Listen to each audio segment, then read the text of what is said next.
Hello बच्चों, आप सभी का स्वागत है आपके अपने यूट्यूब चैनल चंद्रिका लेक्चरर में। और आज इस वीडियो हम यहाँ पर देखेंगे जेक 10वां बोर्ड फाइनल एग्जाम 2026 के लिए।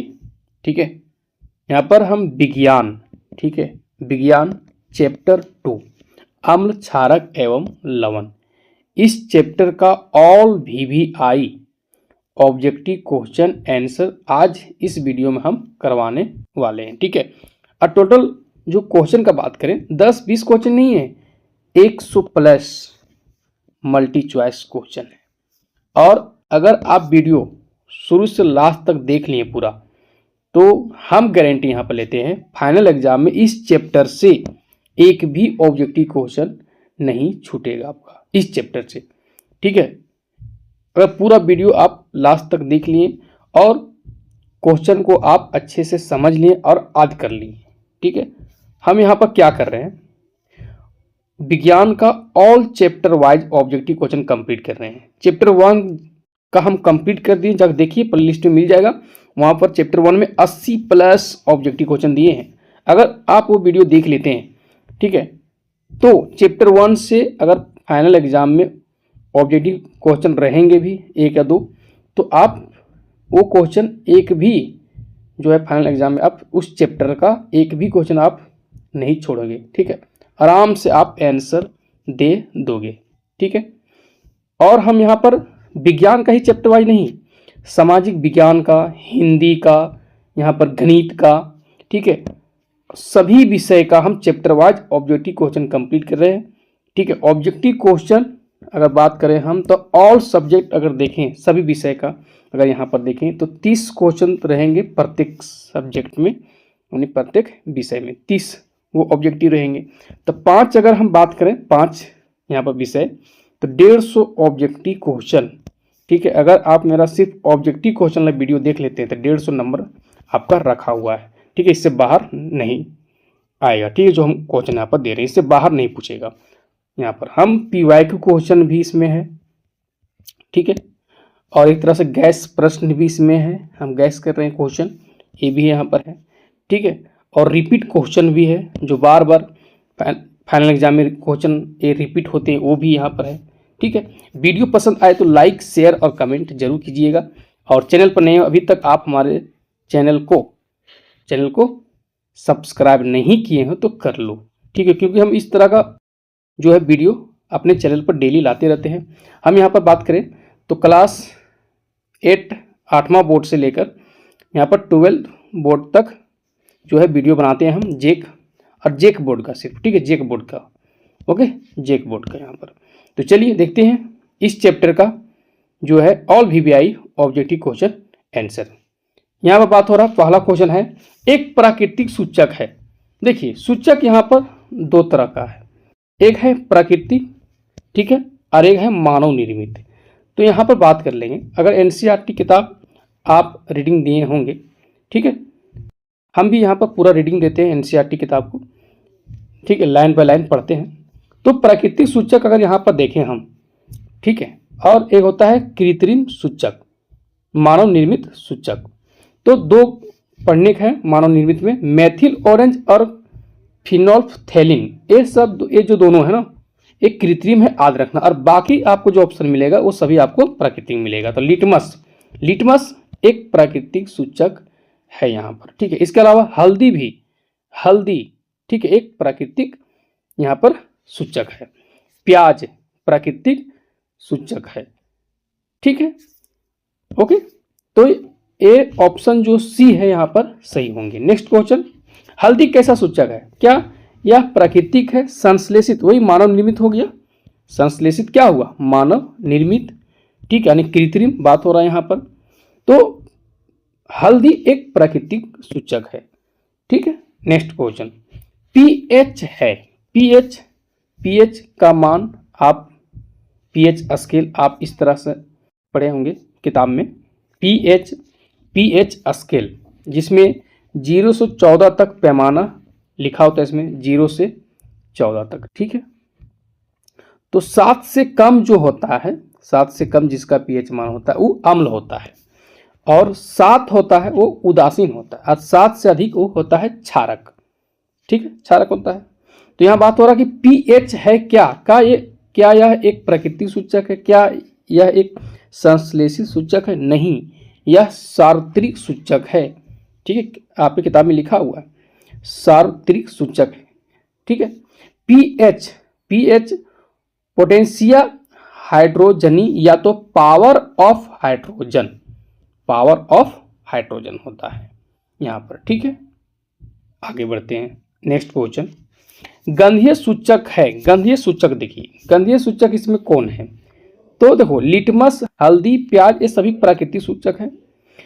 लेकिन यहाँ बात हो रहा है गंधीय सूचक, तो गंधीय सूचक प्याज है। इसके अलावा और भी आपको मिल जाएगा। ठीक है, देखिए अगर हम किताब देखें एनसीईआरटी बुक यहाँ पर विज्ञान का, तो उसमें गंधीय सूचक का उदाहरण है प्याज है, लौंग का तेल है और वेनिला भी है। ठीक है, तो यहाँ पर ऑप्शन में प्याज दिखा, तो प्याज यहाँ पर हम सही करेंगे। इसके अलावा ये भी आप याद कर लीजिए, वेनिला, इसे प्याज नहीं रहे यार, यहाँ पर वेनिला लिख दे, लौंग का तेल लिख दे, तो ये भी याद रखना कि ये जो 3 उदाहरण यहाँ पर हम लिए हैं ये सभी गंधीय सूचक का उदाहरण है। ठीक है, आगे बढ़ते हैं। नेक्स्ट क्वेश्चन, अब देखो यहाँ क्वेश्चन है कि संश्लेषित सूचक है। ठीक है, तो मेथिल ऑरेंज पहला ऑप्शन ये तो है मानव निर्मित, ठीक, कृत्रिम। दूसरा है फिनोप्थेलिन, ये भी संश्लेषित है, तो हम लिखेंगे इसी ऑप्शन सही होगा, ए और बी दोनों यहाँ पर। ठीक है, ए और बी। नेक्स्ट क्वेश्चन, अब देखो अम्ल क्या होता है? अम्ल क्षारक, बात यहाँ पर कर लें। तो अम्ल का स्वाद खट्टा होता है और क्षारक यानी क्षार का स्वाद कड़वा होता है। ठीक है, अम्ल क्या करता है? नीले लिटमस पत्र को लाल कर देता है, और क्षार क्या करता है? जो क्षारक है वो लाल लिटमस पत्र को नीला कर देता है। तो यहाँ पर क्वेश्चन है कि कौन सा पदार्थ लाल लिटमस पत्र को नीला कर देता है? तो क्षार। कौन सा? क्षार हो गया। ठीक है, क्षार क्या करता है? लाल लिटमस पत्र को नीला कर देता है, और अम्ल क्या करता है? नीला लिटमस पत्र को लाल कर देता है, उल्टा, इसका विपरीत। ठीक है, तो क्षार याद रखना। नेक्स्ट क्वेश्चन, कौन सा पदार्थ नीला लिटमस पत्र को लाल कर देता है? तो वो अम्ल हो गए यहाँ पर, तो पहला ऑप्शन यहाँ पर सही होंगे। नेक्स्ट क्वेश्चन यहाँ देखते हैं क्या है। क्वेश्चन है कि दिए गए पदार्थ में कौन रंगीय सूचक की तरह व्यवहार करता है?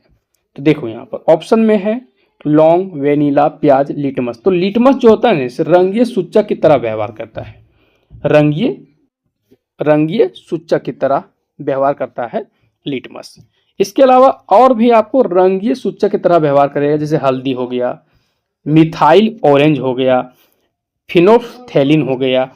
ये जो हम यहाँ पर लिखे हैं, ठीक है, लिटमस के अलावा और भी यहाँ पर लिखे हैं, ये सभी रंगीय सूचक की तरह व्यवहार करता है। ठीक है बच्चों, आगे बढ़ते हैं।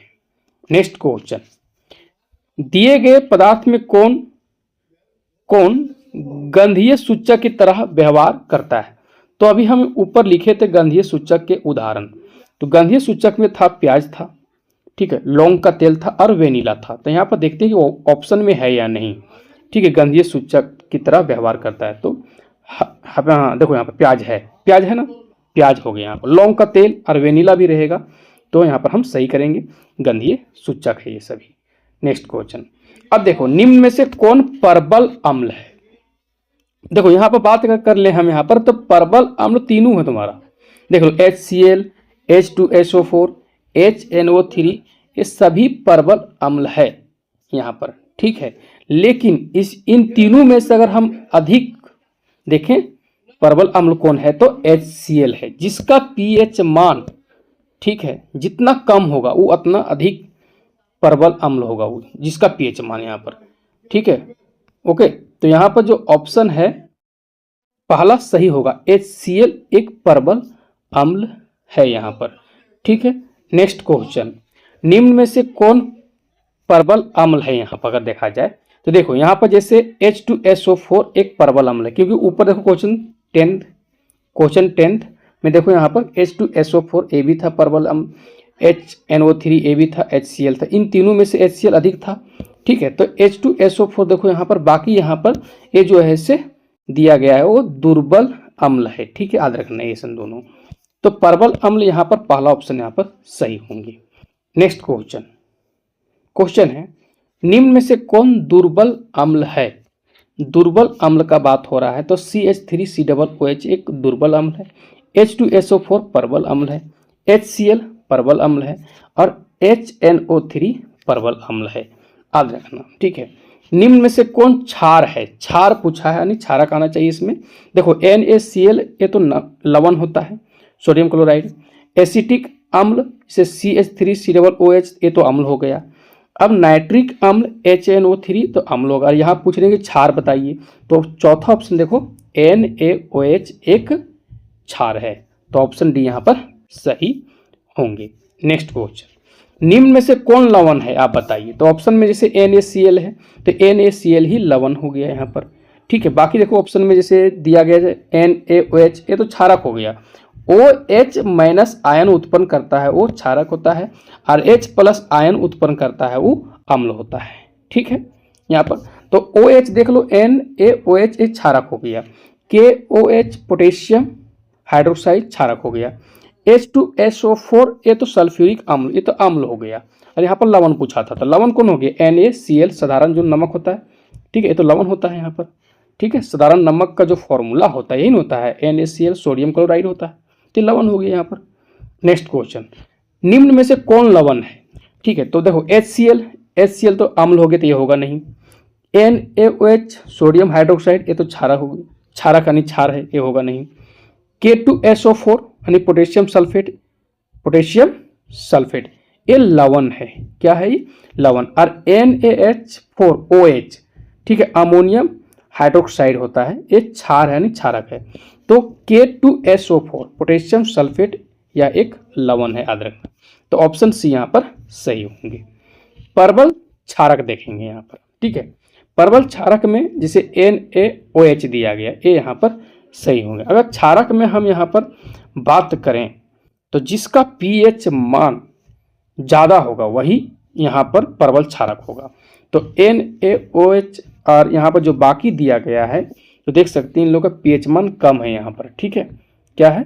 कम दिया गया है यहाँ पर, ठीक है। तो और यहाँ पर बात करें प्रबल क्षारक का बात हो रहा है यहाँ पर, तो ये जो है NaOH ये प्रबल क्षारक है, इसका pH मान अधिक होता है, ठीक है, ओके। जिसका pH मान ज़्यादा होगा, अगर बात करें जिसका pH मान ज़्यादा होगा वो अधिक प्रबल क्षारक होगा यहाँ पर। और अम्ल में उल्टा होता है, pH मान कम है तो वह अधिक अम्ल होगा, ठीक है। अगर यहाँ पर बात करें तो प्रबल अम्ल होगा वो। नेक्स्ट, निम्न में से कौन दुर्बल क्षारक है यहाँ पर देखना, ठीक है। तो NaOH तो प्रबल क्षारक था, यहाँ पर KOH भी है, लेकिन इसमें देखो Mg का होल टू ए है, दुर्बल क्षारक है। ऑप्शन बी यहाँ पर सही होंगे, ठीक है, ओके। आगे बढ़ते हैं। Next question, sodium carbonate Na2CO3 इसका pH मान लगभग होता है 11 से 12 तक होता है। तो यह क्या है? अम्ल है कि क्षारक है कि अम्ल एवं क्षारक दोनों हैं? इनमें से कोई नहीं। तो हम बता दें कि जिसका pH मान 7 से अधिक होता है वो क्षारक होता है। तो यहाँ पर हम क्षारक लिखेंगे, क्योंकि सोडियम कार्बोनेट का pH मान होता है लगभग 11 से 12 होता है, ठीक है, याद रखना। नेक्स्ट, H प्लस आयन की सांद्रता किस पदार्थ में सबसे अधिक होगी? तो H प्लस आयन कौन उत्पन्न करते हैं? अम्ल। और जिसका pH मान सबसे कम होगा, ठीक है, सबसे कम होगा, अगर जिसका pH मान बात यहाँ करें तो उसी में H प्लस आयन की सांद्रता सबसे अधिक होगी यहाँ पर, ठीक है, H प्लस आयन की सांद्रता। तो यहाँ पर देखो 4 ऑप्शन, जठर रस था, नींबू का रस है, शुद्ध जल है, मिल्क ऑफ मैग्नीशिया। हम सभी का pH मान लिखें।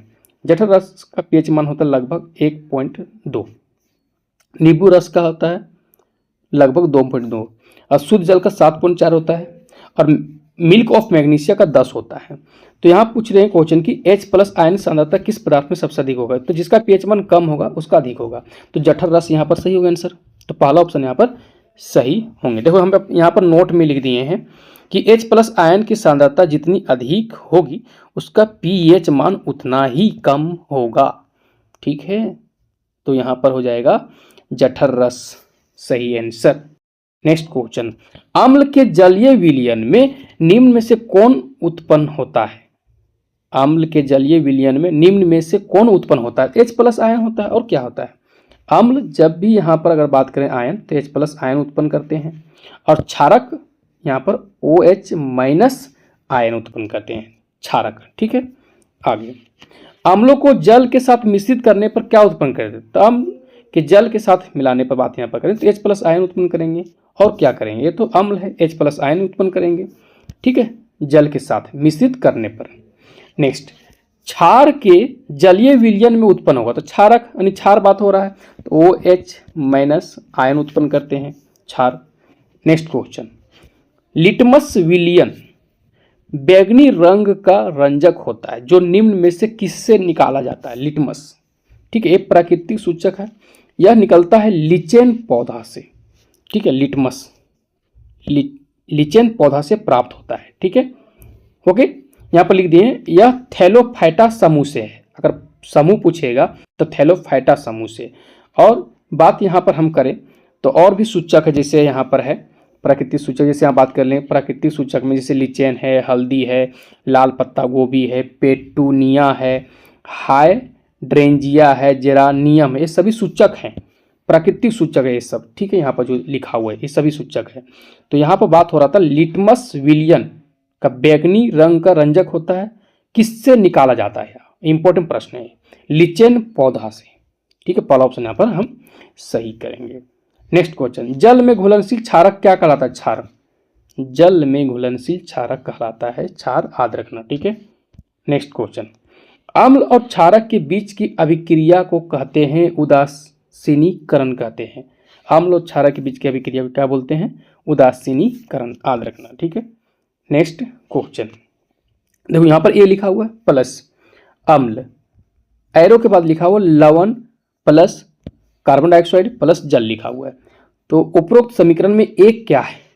क्या यह अम्ल है? क्या यह क्षार है? क्या यह कार्बोनेट है? क्या यह क्षारक है? तो यह सही हो जाएगा कार्बोनेट। यहाँ पर कार्बोनेट लिखेंगे।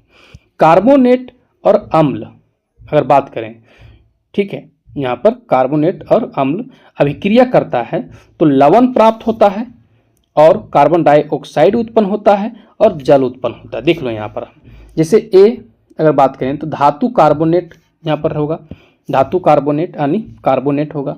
तो अगर हम एक उदाहरण ले लें Na2CO3, ठीक है, Na2CO3, इसका भी क्रिया हम अम्ल से करा दिए HCl से, तो हम देख सकते हैं यहाँ पर NaCl सोडियम क्लोराइड प्लस में हमें CO2 मिला यानी कार्बन डाइऑक्साइड मिला, अब प्लस में हमें जल मिला यहाँ पर।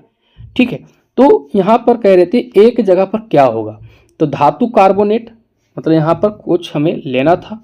ठीक है, तो हम ले लिए यहाँ पर Na2CO3 यानी कार्बोनेट, यहाँ पर कोई होगा, जैसे सोडियम कार्बोनेट होगा, कोई भी धातु कार्बोनेट होगा यहाँ पर, जरूरी नहीं कि सोडियम कार्बोनेट हो, कोई भी यहाँ पर धातु कार्बोनेट होना चाहिए। तो सोडियम कार्बोनेट ले लिए और हम अम्ल से इसे अभिक्रिया करा दिए यहाँ पर। ठीक है, तो प्राप्त होता है लवण, कार्बन डाइऑक्साइड और जल हमें मिलता है। और यहाँ पर क्वेश्चन में वही था कि लवण मिले, कार्बन डाइऑक्साइड मिले और जल प्राप्त हो। ठीक है, कंप्लीट है, यहाँ तक कोई दिक्कत नहीं है। आगे बढ़ते हैं। नेक्स्ट क्वेश्चन, निम्नांकित में से किस पदार्थ में नीला पत्र डालने पर वह लाल नहीं हो पाएगा? ठीक है, नीला पत्र डालने पर वह लाल नहीं होगा। ठीक है, अब देख लो यहाँ पर तो नहीं पूछा है, तो क्षारक ऐसा नहीं करता है। क्षारक अगर बात यहाँ पर करें हम, तो क्षारक क्या करता है? लाल लिटमस पत्र को नीला करता है। लाल को क्या करता है? नीला। और अम्ल क्या करता है? नीला को लाल करता है। तो यहाँ पर कह रहे हैं कि नीला पत्र डालने पर वह लाल नहीं होगा, तो लाल नहीं, तो लाल कौन नहीं करता है? लाल यहाँ पर क्षारक नहीं करता है। ठीक है, क्षारक क्या करता है? लाल को नीला करता है, और यहाँ पर लाल नहीं होगा। ठीक है, तो ये बाकी यहाँ पर जो अम्ल है ये सब करेंगे, नीला को लाल करेंगे। ठीक है, नीला लिटमस पत्र को लाल करेंगे कौन? अम्ल। और नहीं कौन? इसका उल्टा क्षारक। तो चार ऑप्शन है, तो देखो यहाँ पर NaOH सोडियम हाइड्रोक्साइड, ये तो क्षारक है। HNO3 नाइट्रिक अम्ल है ये। CH3COOH एथेनोइक अम्ल है ये। और HCl हाइड्रोक्लोरिक अम्ल है। तो अम्ल तो ऐसा करेगा लेकिन क्षारक नहीं करेगा। और यहाँ पर नहीं पूछा था, नेगेटिव पूछा था, तो हम ऑप्शन ए यहाँ पर हम सही करेंगे। ठीक है, CH3COOH एथेनोइक अम्ल को ही एसिटिक अम्ल भी कहते हैं। ए बी पॉइंट को याद रखना। ठीक है, एथेनोइक अम्ल को एसिटिक अम्ल भी कहते हैं। कंप्लीट यहाँ तक। ठीक है, क्वेश्चन को यहाँ पर हम अच्छे से समझ रहे हैं। वीडियो लॉन्ग होगा, कोई दिक्कत नहीं है। ठीक है, देखिए अच्छे से समझिए।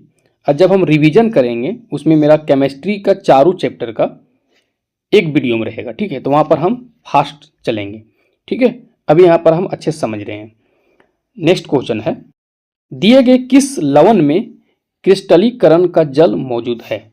देख लो, ऑप्शन यहाँ पर दिया गया NaCl है, NaCO3 है, NaHCO3 है और CuSO4 × 5H2O है यहाँ पर। ठीक है, ये देखो यहाँ पर ये इसमें क्रिस्टलीकरण का जल मौजूद है। देख लो यहाँ पर, ऐसे भी देख लो H2O तुम्हें यहाँ पर मिल जाएगा। ठीक है, 5H2O मिल गया यहाँ पर। तो किसमें, और भी यहाँ पर हम बगल में अन्य लिखे हैं, किसमें क्रिस्टलीकरण का जल मौजूद होता है? देख लो Na2CO3 × 10H × 10H2O, इसमें भी जल है। और एक है जिप्सम। जिप्सम का जो रासायनिक सूत्र होता है CaSO4 × 2H2O, इसमें भी जल है। ठीक है, तो क्रिस्टलीकरण का जल मौजूद है। जल तो आराम से हम पहचान लेंगे, जैसे H2O देखो इसमें है, और बात करें तो 10H2O है, 2H2O है यानी जिप्सम में। तो यहाँ पर तो आराम से हम पहचान लेंगे कि इसमें क्रिस्टलीकरण का जल मौजूद है। और बाकी NaCl, इसमें देखो जल का फॉर्मूला है ही नहीं। इसमें NaCO3 देखो इसमें है ही नहीं है, NaHCO3 इसमें है ही नहीं, कहीं नहीं है। ठीक है, तो क्रिस्टलीकरण का जल मौजूद होता है। एक फॉर्मूला याद रख लेना CuSO4 × 5H2O। और एक फॉर्मूला ये याद करना होगा Na2CO3 × 10H2O। और एक फॉर्मूला जिप्सम वाला है CaSO4 × 2H2O है, बस। ठीक है, इन्हीं सभी में क्रिस्टलीकरण का जल मौजूद है। आगे, जल की अस्थायी कठोरता दूर करने में किस लवण का प्रयोग किया जाता है? बहुत आसान है, Na2CO3 सोडियम कार्बोनेट का, जिसे धावन सोडा बोलते हैं, धोने वाला सोडा बोलते हैं, धावन सोडा। ठीक है, जल की अस्थायी कठोरता दूर करने में किस लवण का प्रयोग किया जाता है? Na2CO3, ठीक है, सोडियम कार्बोनेट का यहाँ पर प्रयोग किया जाता है। आगे, जल की उपस्थिति में हाइड्रोक्लोरिक अम्ल जो है अपना अम्लीय गुण प्रदर्शित करता है। ठीक है, यह तो अम्ल है और जल की उपस्थिति बोल रहे थे भैया, क्या होंगे? उसमें H+ आयन उपस्थित रहता है, जिनके कारण, ठीक है, जल की उपस्थिति में हाइड्रोक्लोरिक अम्ल अपना अम्लीय गुण प्रदर्शित करता है, उसमें H+ आयन उपस्थित रहता है बच्चों। ठीक है, याद रखना। ठीक है, नेक्स्ट, पदार्थ ABCD का pH मान दिया है, यानी A का है pH मान 2 है, B का है 4 और C का है 7 और D का है 14। यह पदार्थ में कौन क्षारक है? तो क्षारक अम्ल का pH मान कितना होता है? 7 से कम। 7 से कम है वो अम्ल होगा, केवल 7 है वो उदासीन होगा, 7 से अधिक है वो क्षारक होगा। तो यहाँ पर देख लो 14 यानी D, पदार्थ कौन? D। तो D देख लो यहाँ पर ऑप्शन में, जैसे पहला ऑप्शन में A है, दूसरा में B दिया पदार्थ, तीसरा में C है पदार्थ C और चौथा में D पदार्थ है। तो D हम यहाँ पर सही करेंगे। और इस तरह का क्वेश्चन देंगे, ठीक है, देख लेना। ओके, इसमें गड़बड़ होना नहीं चाहिए। आगे बढ़ते हैं, धातु के ऑक्साइड की प्रकृति क्या होती है? तो धातु के जितने भी ऑक्साइड होते हैं वो क्षारीय होते हैं। ठीक है, धातु के ऑक्साइड की प्रकृति क्षारीय होते हैं, याद रखना। ठीक है, यहाँ पर देख लो, जैसे यहाँ पर हम Na2O, ठीक है, सोडियम ऑक्साइड, जैसे यहाँ पर सोडियम धातु था और तो सोडियम ऑक्साइड ऐसे हम जल में मिलाएंगे तो हमें प्राप्त होगा NaOH, तो सोडियम हाइड्रोक्साइड, तो OH मिला ना क्षारक यहाँ पर, तो ये क्षारीय होते हैं, याद रखना। ठीक है, इस समीकरण द्वारा समझ लो यहाँ पर। तो धातु के जितने भी ऑक्साइड होते हैं वो उसकी प्रकृति क्षारीय होती है, याद रखना। नेक्स्ट, क्षारक जल में घुलकर कौन सा आयन प्रदान करता है? OH minus ion. और अम्ल जल में घुलकर H प्लस आयन। ठीक है, ये याद रखना दोनों पॉइंट, H प्लस आयन और OH माइनस आयन। अम्ल और क्षारक में जब अंतर लिखने देगा तो ये एक अंतर है, एक पॉइंट मेरा यहाँ से बनता है। ठीक है, आगे बढ़ते हैं। नेक्स्ट क्वेश्चन 34 नंबर में, क्लोर क्षार प्रक्रम से किस पदार्थ का निर्माण होता है? देखो, क्लोर क्षार प्रक्रम से मुख्य रूप से 3 पदार्थ का निर्माण होता है, याद कर लो। ठीक है, क्लोरीन गैस यानी Cl2 का, कास्टिक सोडा NaOH का, ठीक है, और एक होता है हाइड्रोजन गैस यानी H2 का। तो यहाँ पर देखो ऑप्शन में क्या है, विरंजन चूर्ण है तो होगा नहीं। सी ऑप्शन है सोडियम हाइड्रोजन कार्बोनेट NaHCO3, ये नहीं होगा। ठीक है, सोडियम बाइकार्बोनेट है, ये नहीं होगा। एक है सोडियम कार्बोनेट खाली, तो ये भी नहीं होगा। ठीक है, सोडियम कार्बोनेट ये नहीं होगा। अब देखो पहला ऑप्शन देखो, सोडियम हाइड्रोक्साइड है, NaOH है। ठीक है, तभी बोले ना हम मुख्य रूप से 3 पदार्थ में, क्लोरीन गैस, कास्टिक सोडा यानी NaOH और हाइड्रोजन गैस, तो NaOH है, तो पहला ऑप्शन यहाँ पर हम सही करें। 3 पदार्थ का मुख्य रूप से निर्माण होता है। ठीक है, ओके। नेक्स्ट क्वेश्चन 35 क्या कह रहे हैं कि दिया गया चित्र क्या दर्शाता है? तो हम देख सकते हैं, ये चित्र देखो यहाँ पर। ठीक है, तो ये बता रहे हैं कि रसायन खतरनाक है और आपको इससे सावधानी बरतना है। तो ऑप्शन देखते हैं यहाँ पर हम कि जल की बर्बादी को रोका जाए, ये नहीं है। बी ऑप्शन सही होगा, सांद्र अम्ल क्षारक वाले बर्तन में, ये लगा चेतावनी यहाँ पर है। ठीक है, नेक्स्ट, एक पदार्थ है जो जल में घुलनशील है, स्वाद में कड़वा, स्पर्श उस साबुन की तरह है, प्रकृति संक्षारक है, वह पदार्थ क्या होगा? तो वह क्षारक है। ठीक है, क्या है? क्षारक। नेक्स्ट, निम्नलिखित में से किस pH मान वाले वर्षा को अम्लीय वर्षा कहेंगे? देखो, अम्लीय वर्षा का जो pH मान होता है ना, वो 5.6 से कम होता है। अब यहाँ पर ऑप्शन में 6, 5, 6.4 और 7 है, तो 5.6 से कम कौन है? 5 है, तो ऑप्शन बी यहाँ पर हम सही करेंगे। नेक्स्ट क्वेश्चन, अम्लीय वर्षा तब होती है जब वर्षा जल का pH मान pH हो जाता है 5.6 से कम। नेक्स्ट, किसी अभिक्रिया में गैस निकल रही है और उसके पास जलती हुई तिल्ली ले जाया जाता है, तो गैस फट फट की ध्वनि के साथ जलती है, तो वह गैस कौन है? वह हाइड्रोजन गैस है, याद रखना H2। ठीक है, नेक्स्ट क्वेश्चन, निम्नलिखित में से किस पदार्थ में लिटमस पत्र डालने पर वह लाल नहीं हो जाएगा? ठीक है, अब यहाँ पर नेगेटिव पूछा, लाल नहीं होगा। ठीक है, लाल नहीं होगा। नीला लिटमस पत्र को लाल करेगा, वह कौन सा होगा? वह अम्ल होगा, जैसे HCl, CH3, COOH अम्ल है, HNO3 अम्ल है। ठीक है, बाकी यहाँ पर देखो C6H12O6 ये उदासीन है। ठीक है, ये क्या है? उदासीन है। C6H12O6 किसका फॉर्मूला? ग्लूकोज का है ना। ये क्या है? उदासीन है, इसका pH मान 7 होता है। तो यहाँ पर वह लाल नहीं हो जाएगा, तो नहीं पूछा है, तो यहाँ पर हम डी करेंगे। बाकी तो अम्ल है, ये तो नीला लिटमस पत्र को लाल करेगा, लेकिन ये लाल नहीं करेगा, तो ऑप्शन डी यहाँ पर हम सही करेंगे। निम्न में से किस पदार्थ का उपयोग अग्निशामक बनाने में किया जाता है? देखो, अग्निशामक बनाने में जो प्रयोग होता है वह होता है sodium hydrogen carbonate baking soda. Baking soda का रासायनिक नाम है सोडियम हाइड्रोजन कार्बोनेट NaHCO3। ठीक है, इसका उपयोग होता है अग्निशामक बनाने में। इम्पोर्टेंट क्वेश्चन है ये। ठीक है, बेकिंग सोडा का। ठीक है, आगे बढ़ते हैं। ये लवण है और इसका हम लोग उपयोग 2 या 3 उपयोग लिखने आते हैं लवण का। जैसे बेकिंग सोडा का उपयोग एक होता है बेकिंग पाउडर बनाने में, पाउडर बेकिंग पाउडर। देखो, बेकिंग पाउडर और बेकिंग सोडा अलग है, याद रखना।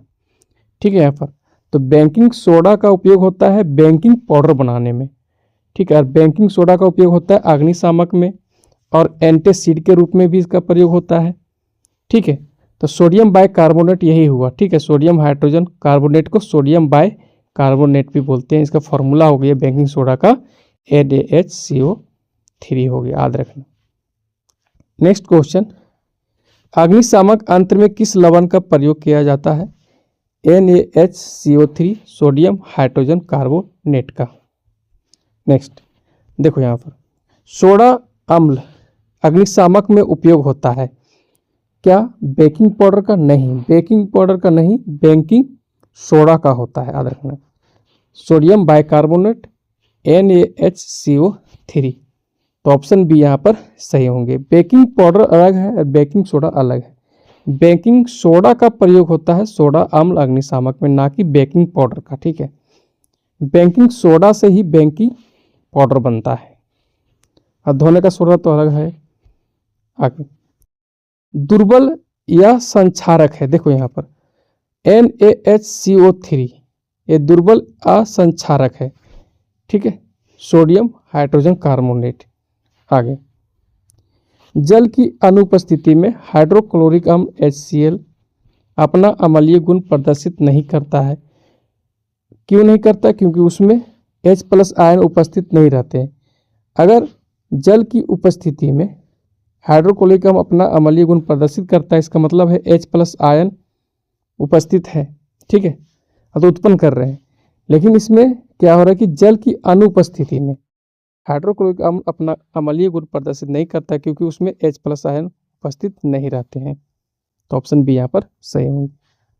नेक्स्ट पदार्थ A, B, C तथा D का pH मान दिया। देखो A का मान है यहाँ पर, पदार्थ A का मान 5 है, पदार्थ B का 8 है, पदार्थ C का 10 है और पदार्थ D का 13 है। कौन पदार्थ अम्ल है? तो अम्ल जिसका pH मान 7 से कम है।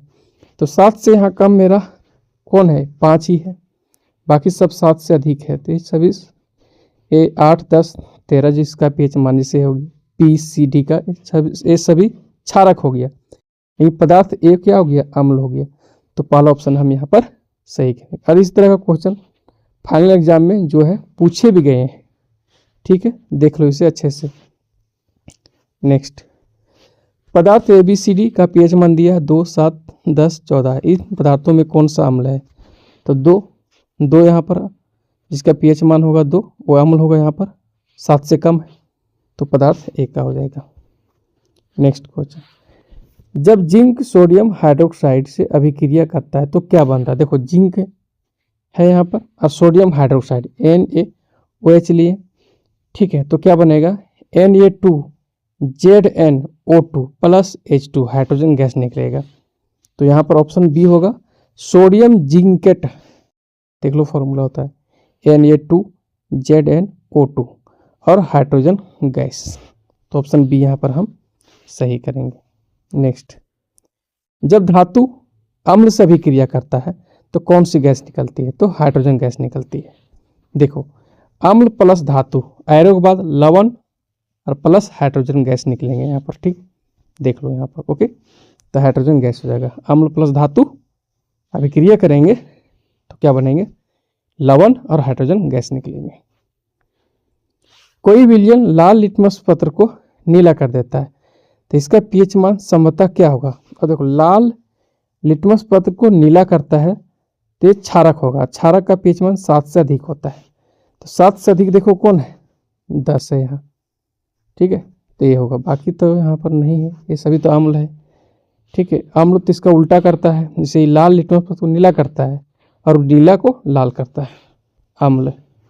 नेक्स्ट कोई विलयन नीले लिटमस पत्र को लाल कर देता है, इसका pH मान से बता क्या होता है? ये तो अम्ल होगा। अम्ल का pH मान 7 से कम होता है, तो 11 ये नहीं होगा, 8 नहीं होगा, 7 तो उदासीन है।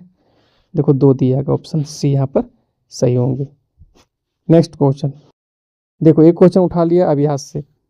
कोई विलयन अंडे के पीसे हुए कवच से अभिक्रिया कर एक गैस उत्पन्न करता है जो चूने के पानी को दूधिया कर देती है। इस विलयन में क्या होगा? HCl हाइड्रोक्लोरिक अम्ल, याद रखना, ठीक है।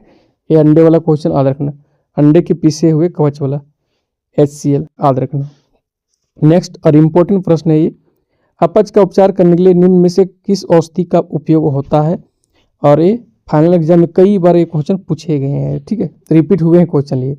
एंटासिड, अपच का उपचार करने के लिए निम्न में से किस औषधि का उपयोग होता है? एंटासिड का। ऑप्शन सी यहाँ पर सही होंगे। नेक्स्ट, साधारण नमक का रासायनिक सूत्र बताइए।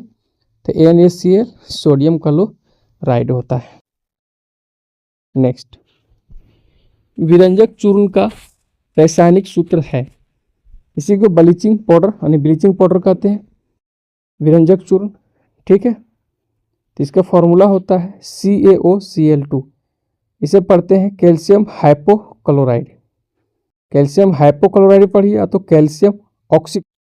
नेक्स्ट क्वेश्चन, बेकिंग सोडा का रासायनिक सूत्र है, ठीक है। देखो बेकिंग सोडा का होता है, ठीक है, यहाँ पर बेकिंग पाउडर का नहीं। तो बेकिंग सोडा का रासायनिक सूत्र यहाँ पर पूछ रहे हैं क्या होगा, तो उसका फॉर्मूला होता है NaHCO3 कैल्शियम हाइड्रोजन कार्बोनेट या तो कैल्शियम बाइकार्बोनेट कहिए। इसी का उपयोग बेकिंग पाउडर बनाने में, ठीक है, सोडा अम्ल अग्निशामक बनाने में और एंटासिड के रूप में होता है, ठीक है। तो NaHCO3 सोडियम हाइड्रोजन कार्बोनेट या तो सोडियम बाइकार्बोनेट होता है। और CaOCl2 जो प्रचलित नाम है ना, ये फॉर्मूला कैल्शियम ऑक्सीक्लोराइड एक इसका है, विरंजक चूर्ण का, ठीक है, ब्लीचिंग पाउडर का, ठीक है। आगे बढ़ते हैं। नेक्स्ट क्वेश्चन, CaOCl2 यौगिक का प्रचलित नाम क्या है? तो विरंजक चूर्ण है, विरंजक चूर्ण है, ठीक है। आगे, Na2CO3 इंटू 10H2O किसका सूत्र है? ये धोने वाला सोडा का फॉर्मूला है, ठीक है, धोने वाला सोडा का, धावन सोडा का है। Na2CO3 इंटू 10H2O याद रखना ये, ठीक है। सोडियम कार्बोनेट डेका हाइड्रेट पढ़ते हैं इसको, ठीक है, sodium carbonate Deka hydrate. Next question, धोने का सोडा का रासायनिक सूत्र क्या है? तो ये हो जाएगा डी ऑप्शन, देखो यहाँ पर Na2CO3 इंटू 10H2O हो जाएगा यहाँ पर, ठीक है। जैसे यहाँ पर देखो NaCl किसका? साधारण नमक का है। NaHCO3 किसका? बेकिंग सोडा का। और CaOCl2 किसका है? विरंजक चूर्ण का।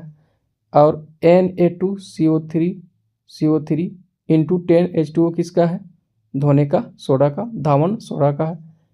सोडियम कार्बोनेट डेका हाइड्रेट पढ़ते हैं, ठीक है। आगे बढ़ते हैं। अब देखो प्लास्टर ऑफ पेरिस पढ़ना है, ठीक है। प्लास्टर ऑफ पेरिस का रासायनिक सूत्र क्या आता है? कैल्शियम सल्फेट अर्ध हाइड्रेट या तो हेमी हाइड्रेट पढ़िए, ठीक है। इसका फॉर्मूला होता है CaSO4 इंटू 1/2 H2O होता है, ठीक है, प्लास्टर ऑफ पेरिस का। अगर हम 1/2 यहाँ से हटा दें और सिर्फ 2 रहेगा तो ये हो जाएगा जिप्सम का, CaSO4 इंटू 2H2O हो जाएगा, किसका? जिप्सम का हो जाएगा, ठीक है, ओके। जब हड्डी टूटता है ना, हड्डी, तो प्लास्टर ऑफ पेरिस होता है ना, प्लास्टर होता है ना, तो वहाँ पर जो डॉक्टर इसका प्रयोग करता है प्लास्टर ऑफ पेरिस का, फिर जब कठोर हो जाता है, हार्ड हो जाता है, यही जिप्सम बन जाता है, ठीक है। तो प्लास्टर ऑफ पेरिस ये फॉर्मूला हुआ, अरे जिप्सम, ठीक है, ओके। CaSO4 इंटू 2H2O याद रखना है, जिप्सम का है। और CaSO4 इंटू 1/2 H2O किसका है? प्लास्टर ऑफ पेरिस का है, ठीक। देखो दोनों में यहाँ पर उतना अंतर नहीं है, ठीक है। देखो यहाँ पर बस 1/2 यहाँ पर है, यहाँ पर सिर्फ 2 है, बाकी CaSO4 और CaSO4 यहाँ भी है, H2O यहाँ भी, H2O यहाँ भी है, ठीक है। आगे, जिप्सम का रासायनिक सूत्र है तो CaSO4 इंटू 2H2O होता है, ठीक है। आगे, संगमरमर का रासायनिक सूत्र बताइए। तो CaCO3 calcium carbonate, option A यहाँ पर सही होंगे। नेक्स्ट, चूना जल का रासायनिक सूत्र बताना है, ठीक है। चूना जल यानी बुझा हुआ चूना का तो होता है calcium hydroxide, Ca into OH का होल 2 होता है, तो ऑप्शन डी यहाँ पर हम सही करेंगे। बुझा हुआ चूना का रासायनिक सूत्र Ca इंटू OH का होल 2 हो जाएगा। ग्लूकोज का आणविक सूत्र क्या है? ग्लूकोज का फॉर्मूला C6H12O6 होता है। आगे चीनी का रासायनिक सूत्र बताइए, तो C12H22O11 होता है। ठीक है, बहुत आसान है ये।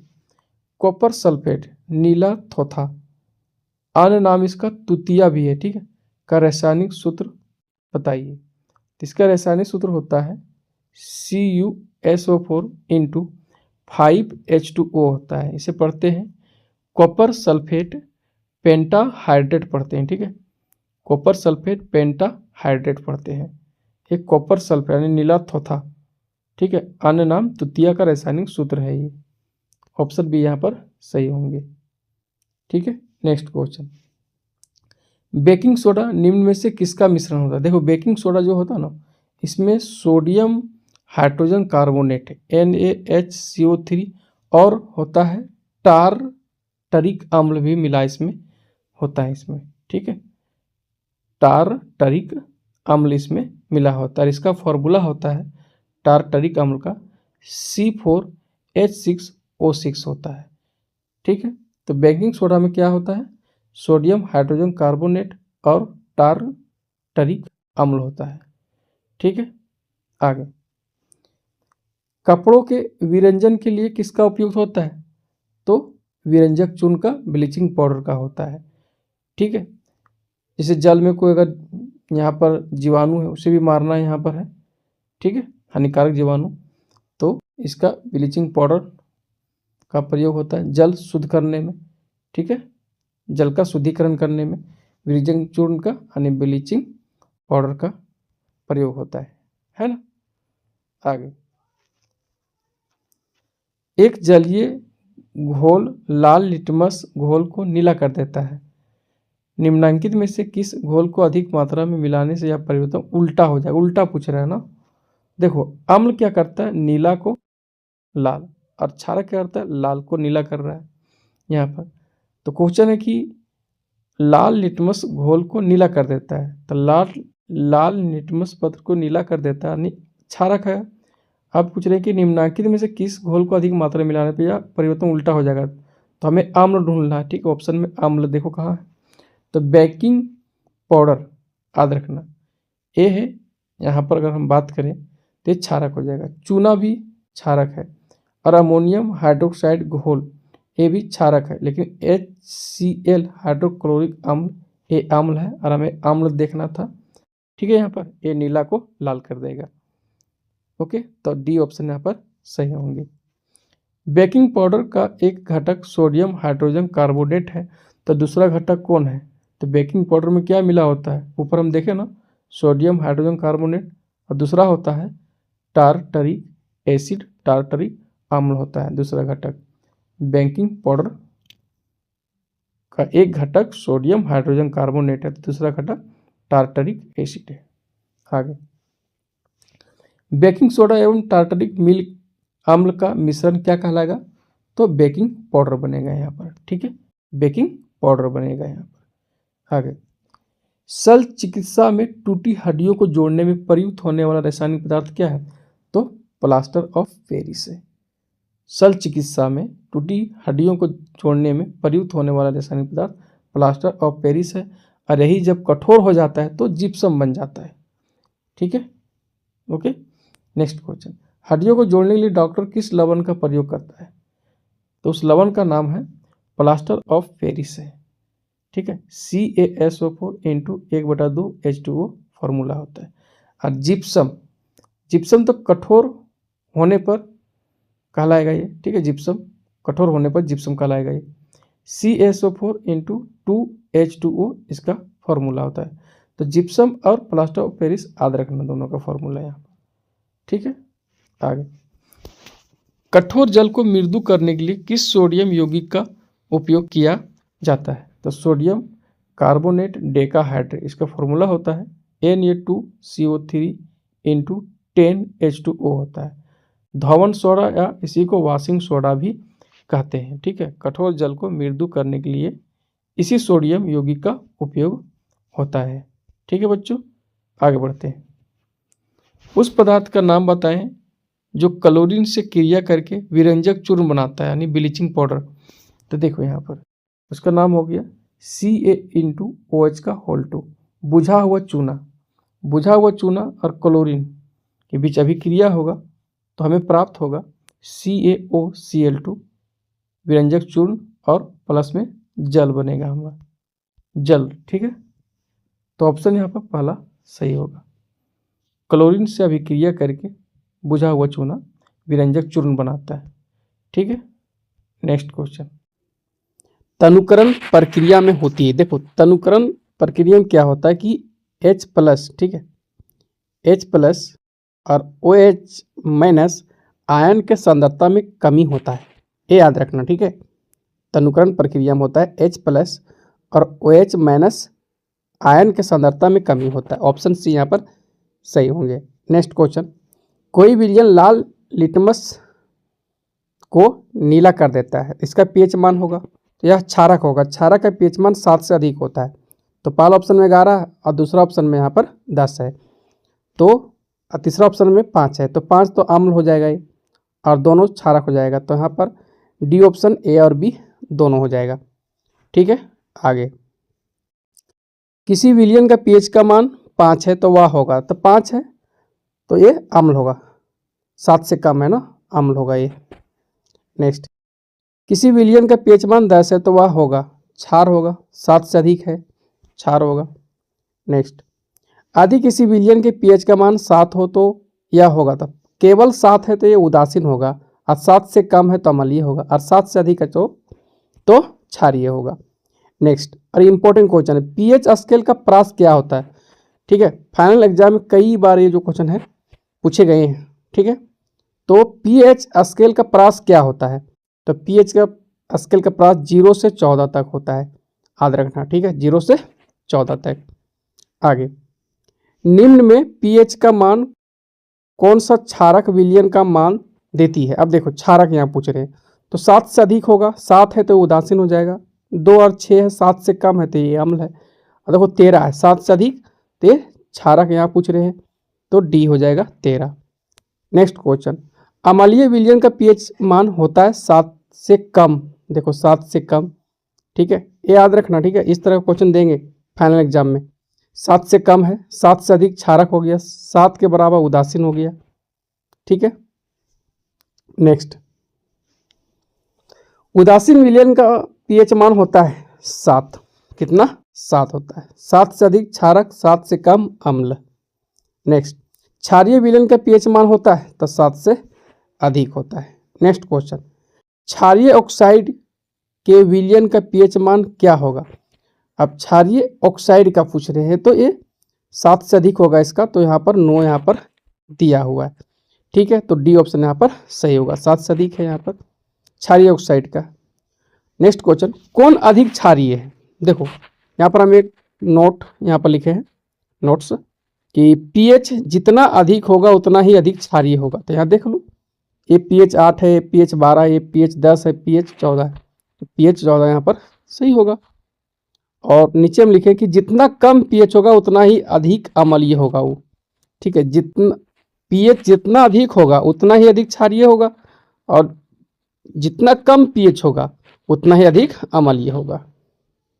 नेक्स्ट क्वेश्चन, कौन अधिक अम्लीय है इसमें, सो देखना। तो जिसका pH कम देख लो यहाँ पर, जैसे pH 8 है, ये pH 5 है, pH 6 है, pH 2 है, तो सबसे कम, जितना कम pH होगा उतना ही अधिक अम्लीय होगा, तो pH 2 यहाँ पर कौन अधिक अम्लीय होगा, pH बराबर 2, ऑप्शन बी यहाँ पर सही होंगे। नेक्स्ट क्वेश्चन, सोडा अम्ल अग्निशामक यानी में NaHCO3 के जलीय विलयन के साथ कौन सा अम्ल मिश्रित होता है, तो सल्फ्यूरिक एसिड, सल्फ्यूरिक अम्ल, इसे बोलते हैं H2SO4 होता है, तो ऑप्शन बी यहाँ पर सही होंगे।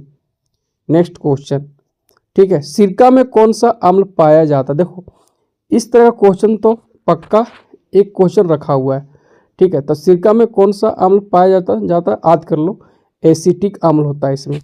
ठीक है, नेक्स्ट क्वेश्चन, नीचे दिए गए किस प्राकृतिक स्रोत में ऑक्सेलिक अम्ल होता है, तो टमाटर में ऑक्सेलिक अम्ल होता है।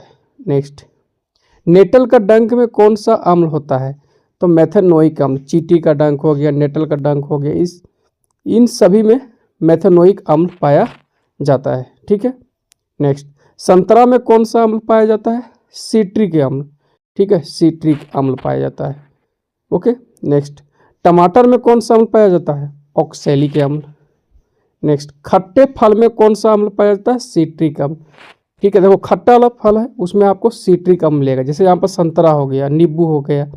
ठीक है, इन सभी में क्या होता है? सिट्रिक अम्ल पाया जाता है। देखो नेक्स्ट क्वेश्चन है, नींबू में कौन सा अम्ल पाया जाता है? सिट्रिक अम्ल। नेक्स्ट, चींटी के डंक में कौन सा अम्ल होता है? तो डंक वाला बात की, जैसे नेटल का डंक था, चींटी का डंक था, मेथनोइक अम्ल होता है इसमें। ठीक है, नेक्स्ट, चाय में कौन सा अम्ल होता है? टेनिक अम्ल इसमें होता है। ठीक है, आगे, दही में, ठीक है, कौन सा अम्ल पाया जाता है? तो दही में लैक्टिक अम्ल पाया जाता है। नेक्स्ट, एसिटिक अम्ल का प्राकृतिक स्रोत क्या है? तो सिरका, सिरका में एसिटिक अम्ल होता है। टार्टरिक अम्ल का प्राकृतिक स्रोत क्या? देखो इमली, इमली में टार्टरिक अम्ल मिलेगा। ठीक है, नेक्स्ट, साइट्रिक यानी सिट्रिक अम्ल का प्राकृतिक स्रोत क्या है? संतरा। नेक्स्ट, दांत का कठोरतम भाग है, तो ऑप्शन है यहाँ पर देख लो पहले, हाँ बी देखो, इनेमल। इनेमल जो है दांत का कठोर भाग है। ठीक है, एक कैल्शियम फॉस्फेट का बना होता है, कैल्शियम फॉस्फेट का। इसे अंग्रेजी में इनेमल बोलते हैं, इनेमल, और हिंदी में बोलते हैं दत्त वल्क बोलते हैं। और यहाँ पर हम लिखे हैं नीचे कि इनेमल शरीर का सबसे कठोर पदार्थ है। ठीक है, याद रखना। नेक्स्ट क्वेश्चन, दंत क्षय का क्या कारण है? दंत क्षय बैक्टीरियल संक्रमण। ठीक है, बैक्टीरियल संक्रमण है। नेक्स्ट, दंत क्षय होने लगता है जब मुख का पीएच मान 5.5 से कम हो जाता है, तो दंत क्षय होने लगेगा। ठीक है, नेक्स्ट, और इम्पोर्टेंट क्वेश्चन, और फाइनल एग्जाम में जो है क्वेश्चन पूछे भी गए हैं, आपके परिवार का कोई सदस्य अत्यधिक भोजन करने के कारण अम्लता से पीड़ित है, तो आप कौन सा उपचार सुझाएंगे? तो उसे हम देंगे यहाँ पर बेकिंग सोडा का विलयन देंगे, NaHCO3 sodium bicarbonate, sodium hydrogen carbonate देंगे। ठीक है, तो 107 क्वेश्चन था। ठीक है, इससे तो बाहर हमें नहीं लगता है कि फाइनल एग्जाम में पूछे जाएंगे, इससे बाहर ऑब्जेक्टिव क्वेश्चन पक्का हो गया यहाँ पर क्लियर। ठीक है, इस चैप्टर का अगर आप पूरा क्वेश्चन देख लिए, लास्ट तक बने रहें वीडियो तक, ठीक है, तो आपका इस चैप्टर से एक भी क्वेश्चन जो है फाइनल एग्जाम में नहीं छूटेगा, ये मेरे यहाँ पर गारंटी।